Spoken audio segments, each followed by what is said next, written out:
बघूयात सविस्तर बातमी। भास्कर जाधव आणि सुनील तटकरे यांच्यामध्ये काहीही फरक नाही असं शिंदेचे शिवसेनेचे नेते रामदास कदम यांनी म्हटलंय।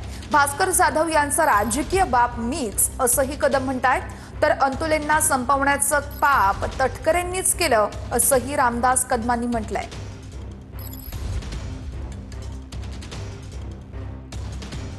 भास्कर जाधव आणि ह्यांच्यामध्ये काही कसला फरक नाही।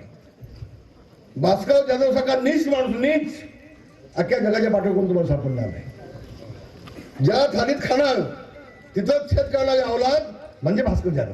आणि म्हणून भास्कर जाधव एवढं सांगतो तुला, मी तुला शिवसेनेमध्ये मी आणला, तुला 95ला बाळासाहेबांना सांगून तिकीट मी दिली। तुझा राजकीय बाप हा राम नाही, बाप तुझा मी आहे। बाप को बाप ही कहता है। तटकरेंच्या बाबतीमध्ये मी एवढं सांगेन की सुनील तटकरे हे विश्वासघातक आहे। ज्यांनी त्याला मोठं केलं त्याला संपवण्याचं काम हे तटकरे करत असतात। अगदी एखादं लहानसं उदाहरण द्यायचं झालं, ज्या अंतुले साहेबांनी या तटकरेला मोठा केला त्या अंतुले साहेबांना संपवायचं बाप या तटकरेनेच केलं।